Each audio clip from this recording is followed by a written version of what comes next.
अस्सलामुअलैकुम बिस्मिल्लाहिर्रहमानिर्रहीम। शुरू अल्लाह के नाम से जो बड़ा मेहरबान और सब पर मेहरबान है। आज मैं बनाने जा रही हूँ आलू चिकन के कटलेट्स की ऐसी मज़ेदार और इजी रेसिपी जिसे आप बहुत आसानी से इवनिंग स्नैक्स के तौर पर भी बना सकते हैं। बनाकर फ्रीज़ कर सकते हैं बच्चों के लंच बॉक्सेस के लिए। लंच में भी आप इसको यूज़ कर सकते हैं मटर पुलाव के साथ, या इवन आप इसको दाल और रोटी के साथ भी आराम से खा सकते हैं। ये एक बहुत यमी और ईजी रेसिपी है। तो फिर शुरू करते हैं। सबसे पहले मेरे पास एक पैन है जिसमें मैंने पानी ले लिया है। बहुत थोड़ा पानी लिया है मैंने, तकरीबन 1 कप के करीब पानी लिया है। और इसके अंदर मैंने 1 बड़ी इलायची और 1 तेज़पात डाल दिया है। और मेरे पास जो चिकन रखी हुई थी, मुख्तलिफ़ चीज़ों से बची हुई चिकन, मैं यहाँ उसका इस्तेमाल करूँगी। आप चाहें तो फ्रेश चिकन भी ले सकते हैं और उसको आप इसमें यूज़ कर सकते हैं। मैंने हाफ़ केजी चिकन ली है और हाफ़ केजी ही मैं इसके अंदर आलूओं का इस्तेमाल करूँगी। आलूओं को अच्छी तरीके से हमने धो लिया है और उसको इतने पानी में रखा है कि वो अच्छी तरीके से उसमें डिप हो जाए। 1 टेबल स्पून इसमें हमने भर के नमक डाला है और अब हम इसको जो है वो एक गहरे बर्तन में उबलने के लिए रख देंगे। आलूओं को हमने इतना उबालना है कि वो 90% डन हो जाए। अच्छा, आप नए आलू भी इस्तेमाल कर सकते हैं, उनको आपने 80% गलाना है। ये मैंने चिकन को अच्छी तरीके से श्रेड कर लिया है और साथ मेरे पास अदरक, लहसुन और हरी मिर्चें हैं। लहसुन हमने तकरीबन 8 से 10 जवे लिए हैं। अदरक का एक बड़ा 1 इंच का टुकड़ा है और साथ में 4-5 हरी मिर्चें हैं। उनको कूट लिया है और वो इसके साथ हम ऐड करेंगे। यहाँ मेरे पास सूखे मसाले हैं, जिसमें मेरे पास धनिया है 1 टेबल स्पून, ज़ीरा है 1 टेबल स्पून और सौंफ है 1 टेबल स्पून। ये तीनों चीज़ें बिल्कुल हम वज़न लेनी है। और हमारे पास जो है वो 1 टेबल स्पून काली मिर्चें हैं और 10-12 आपने जो है वो लाल मिर्चें ले लेनी यहाँ पर। ये एक बहुत शानदार किस्म का आपका मसाला रेडी होगा, जो आप किसी भी किस्म की चाट में, पकोड़ों में इस्तेमाल कर सकते हैं। बहुत आसानी से ये आपका इतना शानदार ऑर्गेनिक एक चाट मसाला जो है वो हम घर में रेडी कर लेंगे। जब ये देखिए यहाँ पे भुनना शुरू हो गया है, जब ये मसाला यहाँ पे भुन जाएगा तो इसमें हमने स्टोव बंद करके, चूल्हा बंद करके, फ्लेम ऑफ करके आपने इसके अंदर 1 टीस्पून भर के अजवाइन डालनी है। चूल्हा बंद करने के बाद गरम गरम पे ही। और साथ में आपने इसमें 1 टीस्पून भर के नमक डाल देना है। अजवाइन को अच्छी तरह से हाथ से मसल के रब करके डालेंगे, इससे इसका फ्लेवर बहुत इन्हांस्ड हो जाता है।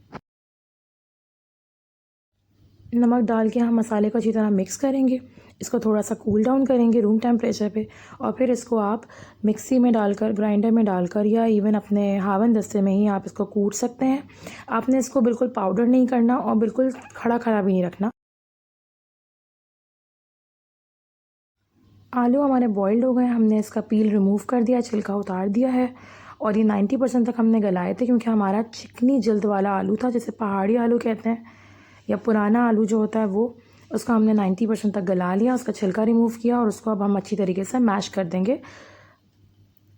बहुत अच्छी तरीके से आपने इसको मैश करना है, इसके अंदर कोई दाना बाकी नहीं रहना चाहिए। अब हम इसके अंदर जो हमने चिकन श्रेड करके रखी है वो डाल देंगे। चिकन को आपने हाथ से ही श्रेड करना है ताकि ज़रा रेशेदार कबाब बने आपके।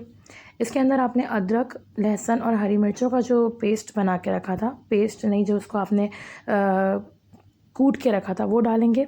इसका एक बड़ा शार्प सा फ्लेवर आलू में आता है और इसको ज़रूर ऐड कीजिएगा। इसके अलावा जो हमने ड्राई पाउडर बना के रखा था, धनिया, ज़ीरा वगैरह का, वो भी हम यहाँ पर 1 टेबल स्पून भर के डालेंगे। इसमें कंजूसी मत कीजिएगा, ये बहुत फ्लेवर देगा आपके कबाबों को। इसके अलावा हम यहाँ पर 1 कप हमारे पास पुदीने के फ्रेश पत्ते हैं वो डालेंगे और साथ ही साथ 1 कप धनिया के पत्ते हैं वो डालेंगे। अच्छा, धनिया पत्ती यहाँ पर मैंने जो है वो उसके जो डंठल होते हैं, जो उसकी डंडियाँ होती हैं, उसके साथ डाली हैं, क्योंकि धनिया में जो है वाटर कंटेंट बहुत ज़्यादा होता है, तो कबाब पानी पानी ना हो, इसके लिए आप इसकी जब डंडियों को डालेंगे तो ये डंडियाँ जो होती हैं वो पानी अब्जॉर्ब कर लेती हैं और आपके कबाब जो हैं वो बिल्कुल भी ढीले ढीले से नहीं बनेंगे। यहाँ हमने ये 3 ब्रेड स्लाइसेस ले लिए हैं और इसका ये वाइट पार्ट हमें यूज़ करना है। इसके जो साइड कॉर्नर्स हैं इसको आपने रिमूव कर देना। इसको आप लेटर किसी भी यूज़ में ले सकते हैं। हम यहाँ पे क्रम्स यूज़ नहीं करेंगे, ना कोई एग यूज़ करेंगे। उसके बावजूद हमारे जो कबाब हैं वो बिल्कुल नॉन स्टिकी होंगे, बिल्कुल भी उसका कोई मैस नहीं होगा और बग़ैर किसी टूट फूट के वो बहुत शानदार क्रिस्पी क्रंची से फ्राई होंगे। आपने इस ब्रेड स्लाइसेस को थोड़े से पानी के अंदर जो है वो डिप कर देना है, बिल्कुल थोड़ा पानी है, ब्रेड इसको फ़ौरन सोक कर लेगी। हाथ से आपने ब्रेड को मसल लेना है, खूब अच्छी तरीके से इसको आपने यहाँ पर मसल देना है ब्रेड को। अब अपने प्यारे से हरे भरे से मिक्सचर के अंदर हम ये ब्रेड का जो मिक्सचर है वो भी डाल देंगे और इसको खूब अच्छी तरीके से हाथों से ही आप मिक्स करेंगे। कोई इसमें गुठली किसी किस्म की कोई इसमें ऐसी चीज़ रहनी नहीं चाहिए आलू की। अच्छी तरीके से इसको मसल लेंगे, मिक्स कर लेंगे और फिर इसको हम टिक्की में कन्वर्ट करेंगे।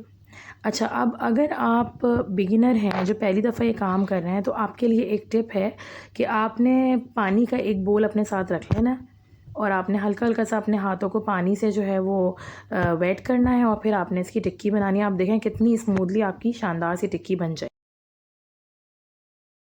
हमारे तकरीबन हाफ़ kg पोटैटोज़ से जो है यहाँ पर 2 डज़न जो है वो हमारे कटलेट्स तैयार हैं, 24 कटलेट्स। अब आपने इसको फ्राइंग के लिए डाल देना है।